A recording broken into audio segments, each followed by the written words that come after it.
Hoje eu estou aqui para apresentar a primeira avaliação de automação avançada sobre reconciliação de dados.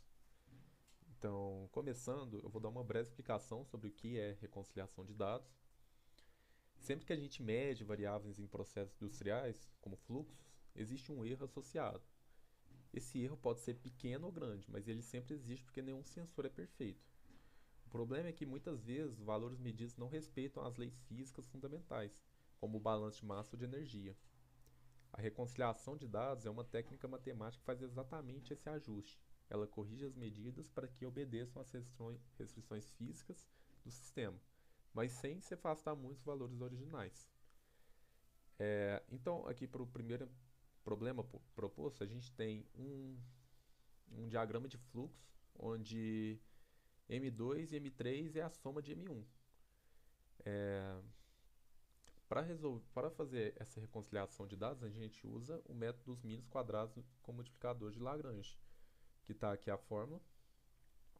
Para fazer, para montar essas matrizes e fazer a multiplicação, a gente precisa do modelo do sistema, onde cada sistema vai possuir seu próprio modelo. No caso desse sistema aqui, a gente tem que M2 mais M3 é igual a M1. Logo, M1 menos M2 menos M3 é zero. Está aqui o modelo do sistema. Fazendo a multiplicação correta das matrizes, no final a gente tem os dados reconciliados, já com a correção associada.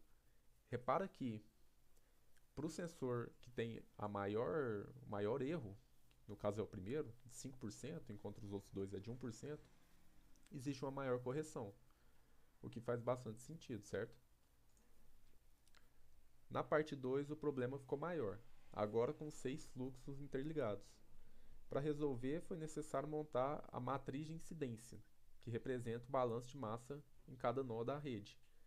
Depois dessa matriz, a gente tem que construir a matriz de variâncias, que contém os erros absolutos de cada medição. Essa matriz é importante porque ela define os pesos do cálculo.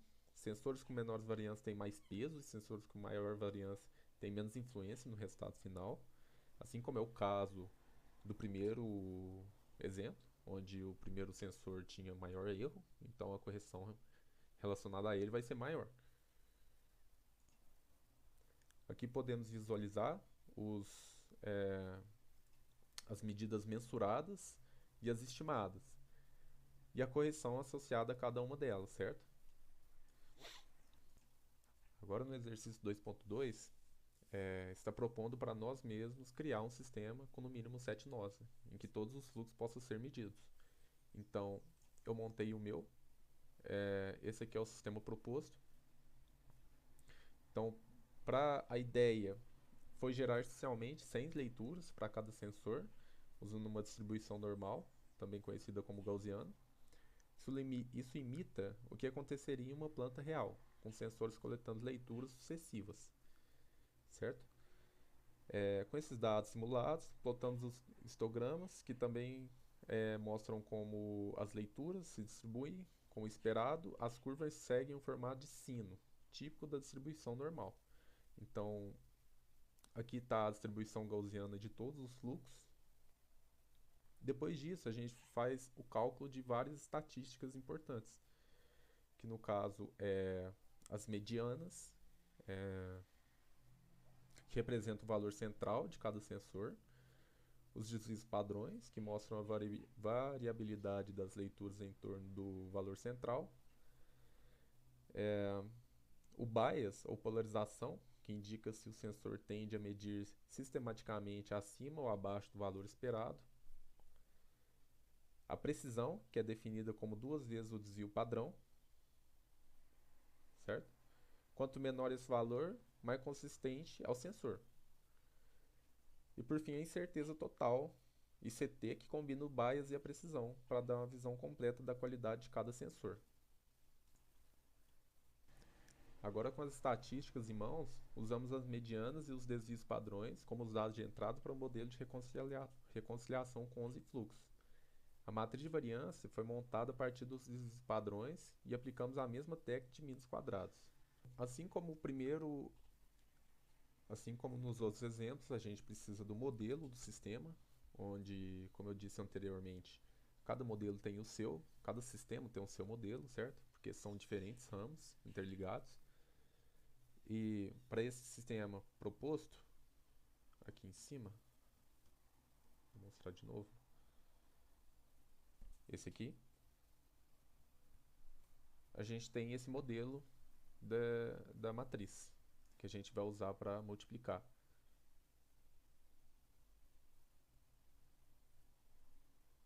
Bem aqui. Então, respeitando a ordem correta da reconciliação de dados, da multiplicação, por se trata de matriz, a gente monta esse vetor de reconciliação. E no final, mostra que os dados reconciliados e as correções aplicadas a cada um deles.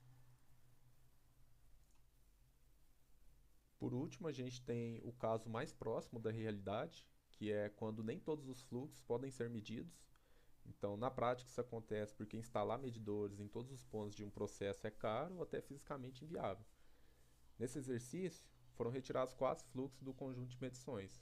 Para lidar com isso, usamos a decomposição QR, uma ferramenta matemática que ajuda a analisar a redundância e a independência entre as variâncias dos sistemas. Isso é essencial para descobrir se conseguimos ou não estimar os fluxos não medidos com base um pouco melhor do que seria essas medições redundantes. A gente tinha uma medição aqui em 4, uma medição em 9, uma medição em 10 e uma medição em 11. Elas são redundantes porque o mesmo fluxo que passa em 9 e em 10 está passando em 8. Igualmente em 4, mesmo que passe em 4, é o que passaria em 3. E o 11 é a soma de todos os fluxos que chegam. Então, esses seriam os fluxos considerados redundantes. Então, agora precisamos de duas matrizes. Aquelas matrizes representando os fluxos não medidos, que eu escolhi para ser o fluxo 4, 9, 10 e 11, e a matriz representando os fluxos medidos, e fazer a reconciliação de cada um deles separadamente. Então agora a gente precisa fazer a decomposição QR da matriz dos fluxos não medidos e a construção da matriz de projeção, que é a última coluna de Q.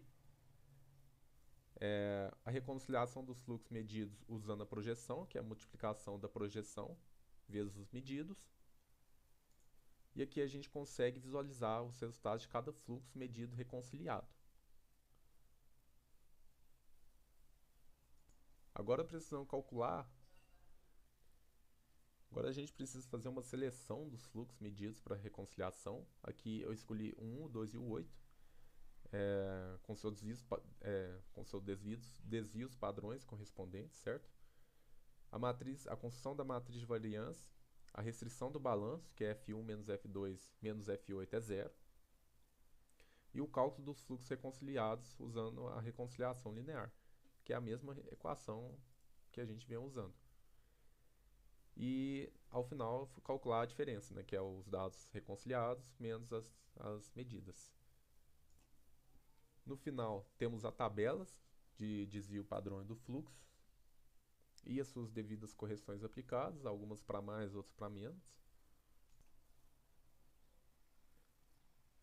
Ao final temos os fluxos estimados, reconciliados, né, que mesmo sem as medições apropriadas de alguns lugares, alguns locais, a gente consegue estimar, com base nas leis físicas, o que seria o valor.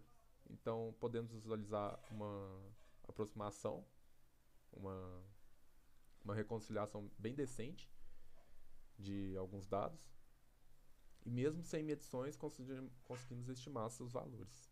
No final, a gente pode notar que a reconciliação de dados melhora a qualidade e a consistência das medições, eliminando incoerências com as leis físicas. Ela aumenta a confiabilidade dos dados, que são usados em controle, otimização e tomada de decisão em processos industriais. E ela também permite estimar variáveis que não foram medidas, o que é muito útil em situações reais de planta, onde nem sempre conseguimos medir tudo.